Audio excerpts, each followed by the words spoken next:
قربانی کے ایام میں اللہ تعالیٰ کو سب سے زیادہ پسندیدہ عمل ان 3 دنوں کے اندر خون بہانا ہے، یعنی قربانی کرنا ہے۔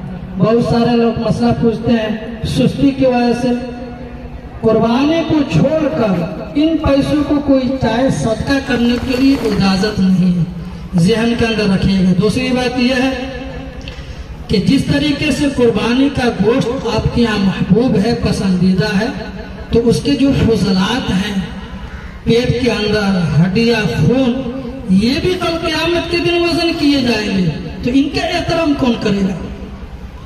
اسلام نے آ کر دنیا کو ایک نئی رخ دیا، صفائی ستھرائی کا اسلام نے جتنا زور دیا کسی اور مذہب نے دے دیا، لیکن سب سے زیادہ گندا، پھوار، محلے کے اندر گندگی، یہ مقدس جانور، اس کا ایک ایک بال پر ایک ایک نوکی کل قیامت کے دن وزن کی جائے گی۔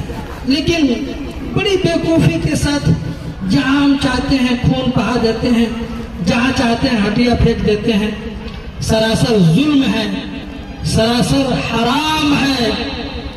اسی لیے کوشش پوری ذمہ دار جو ہے یہ کوشش کرے بچوں کے اوپر نہ چھوڑے، دوسرے کے اوپر نہ چھوڑے، قربانی کا جانور قربانی کیجئے، اور اس کے جو فضلات ہیں اس کو کہاں ٹھکانے لگانا ہے، کہاں چھپانا ہے، زمین کے اندر ہڈیوں کو اور اس کے جو فضلات ہیں اس کو دفن کر دیجئے۔ آپ کی طرف سے کسی بھی حرکت سے اگر کسی کو تکلیف دے ہوگی تو تکلیف حرام ہے، کل قیامت کے دن یہ وبال جان بن جائے گا۔ نمبر 2۔ نمبر 3، محبت کے ساتھ زندگی گزارنے کی کوشش کیجیے، اختلافات کو بلائیے۔ یہ سمے کچھ بننے کا ہے، اپنے آپ کو بنانے کا ہے، نہیں ہے کہ بگڑنے اور بگاڑنے کا ہے۔ تو کوشش کیجیے گا کہ کچھ چیزیں بھلا کر کیسی محبت کے ساتھ ہم زندگی گزاریں۔ اور میں اپنے ذمہ داروں سے کہوں گا کہ آپ بھی تھوڑا بیدار ہو جائیے، جو پیسے والے ہیں، جو عہدے والے ہیں، جو انفرادی طور پر باہر رہتے ہیں، بڑا ہم کچھ نہیں کر سکتے ہیں، لیکن اس محلے کے لیے ہم رہیں یا نہ رہیں، آپ رہیں یا نہ رہیں، تو کیا ایسا ممکن نہیں ہے کہ ہم کوئی شکل بنائیں کہ 5 سال 10 سال آنے والے میں کوئی IAS IPS کوئی داروغہ اس طریقے سے ہمارے معاشرے کے اندر افراد ملے؟ کیا نہیں کر سکتے ہیں؟ ہماری دلی خواہش ہے، ہمارے مکھیا جی ہیں اور بھی ہمارے بہت سارے ماسٹر لوگ ہیں، کیا ایسا نہیں ہو سکتا ہے کہ جس میدان کے جو لوگ ہیں، جس فیلڈ کے جو لوگ ہیں، علماء نے لکھا ہے لِكُلِّ فَنٍ رِجَالٌ، ہر فن کے اللہ تعالیٰ آدمیوں کو پیدا کرتا ہے، تو فجر بعد نوجوانوں کو لے کر پوکھرا پر اس کی تیاری کرائے۔ یہ تو اسلام نے آ کر دیا۔ صحابہ کے چھوٹے چھوٹے بچے فجر کی نماز کے بعد تیر تلوار بش کرنے چلے جاتے تھے۔ آگے فیوچر میں ہم کو کیا کرنا ہے؟ اپنے آپ کو فٹ رکھیے، اور تعلیم میں سب سے پیچھے ہم ہیں۔ اسلام نے آ کر سب سے زیادہ تعلیم پر زور دیا۔ پڑھائی کیجیے، اچھی پڑھائی کیجیے، اچھے عہدے پر فائز ہوئیے، اور ایک فیوچر پلاننگ بنائیے۔ جو ہمارے عہدے دار لوگ ہیں، اللہ نے جن کو عزت اور عہدہ دیا، میں ان سے مخاطب ہوں کہ اپنی لائف جی جانا، اپنے معاشرے کے لیے کچھ نہ کرنا۔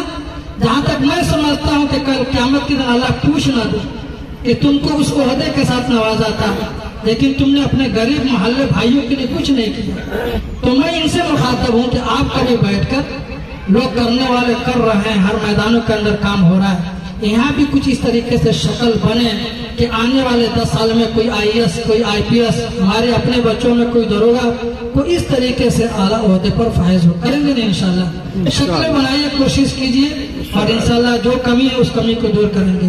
درود شریف پڑھیے، دعا کریں۔ محمد النبی الامی وعلی آلہ وسلم تسلیما۔ اللہم انک عفو کریم تحب العفو فاعف عنا یا کریم۔ اللہم انا نسألک العفو والعافیہ فی الدنیا والآخرہ۔ اللہم انا نسألک الجنہ، اللہم انا نسألک الجنہ ونعوذ بک من القبر ونعوذ بک من الجہنم۔ یا اللہ رحم کا، کرم کا، عافیت کا، درگزر کا معاملہ فرما۔ یا اللہ ہم سب کے گناہوں کو معاف فرما۔ یا اللہ ہمارے مرحومین کی مغفرت فرما، ان کے درجات کو بلند فرما۔ یا اللہ اس ملک کی حفاظت فرما، انسانیت اور شرافت اور محبت کے ساتھ ہر مذہب والے کو محبت کے ساتھ زندگی گزارنے کی توفیق عطا فرما، دین دوگنی رات چوگنی اس ملک کی ترقی عطا فرما، دشمنوں سے اس ملک کی حفاظت فرما۔ اے اللہ ہم سب کی حفاظت فرما، جو بیمار ہیں انہیں صحت تندرستی عطا فرما، جو مقروض ہیں ان کے قرضوں کی ادائیگی کے اسباب غیب سے مہیا فرما۔ اے اللہ جو ناجائز مقدمات کے اندر پھنسے ہوئے ہیں، اے اللہ ان کی رہائی کی شکل صورتیں پیدا فرما، محبت کے ساتھ زندگی گزارنے کی توفیق عطا فرما۔ اے اللہ ہماری نمازوں کو قبول فرما، ہماری اس عید کو قبول فرما، ہونے والی ہماری قربانیوں کو قبول فرما، زندگی میں برکت عطا فرما، آپسی اختلافات کو ہٹا کر پیار و انسیت کے ساتھ رہنے کی توفیق عطا فرما، بڑوں کی قدر کی توفیق عطا فرما، بچوں کے ساتھ شفقت اور پیار کا معاملہ کرنے کی توفیق عطا فرما۔